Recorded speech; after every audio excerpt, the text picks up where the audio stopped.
Is retired Colonel Dr. Jacques Neriah, former deputy head of assessment in the Israeli military intelligence. Thank you for coming in. Good morning. We see that rocket fire resumed this morning towards southern Israel, but we also see that the number of barrages towards Israel has diminished. It's generally dropped since the beginning. Does this mean that Hamas is losing its ability slowly to fire rockets now? Well, you know, after months of firing missiles towards Israel, I believe that the depots have been depleted, or at least most of them have been depleted, and it's time for replenish. So in order to replenish, you need the ceasefire, and the ceasefire is not coming yet. What is important today is that we can see already the architecture of the day after.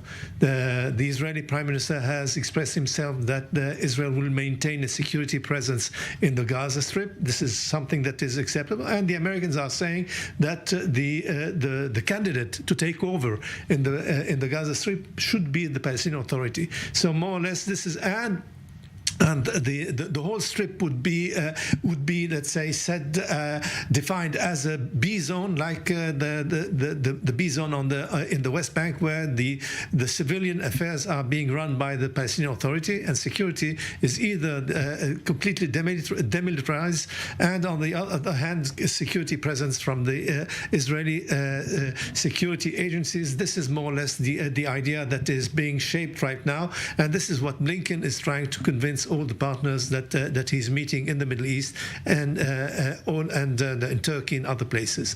So this is what's running right now on the ground. The continued attacks of the Israeli army, the IDF, are aimed at two main areas in the Gaza Strip.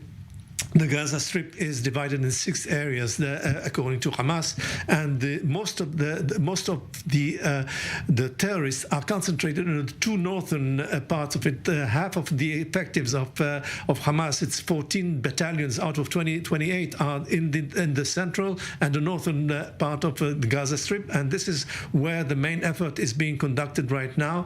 If we and when we finish that 2 regions, the IDF will turn southward and go to Khan Yunis and Rafah. So we watched Netanyahu speak in an ABC interview, and you've mentioned before, he expressed the view that Israel will need to assume responsibility for the security in Gaza. Yes. Now, is this a feasible objective?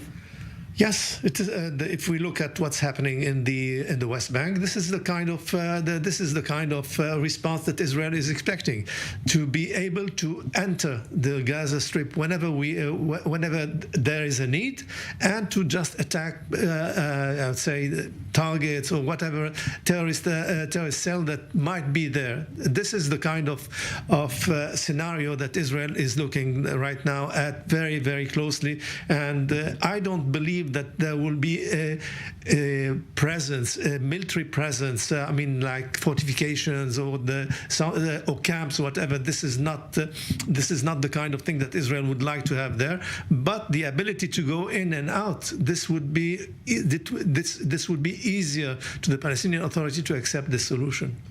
So we should be expecting the Palestinian Authority to be taking over?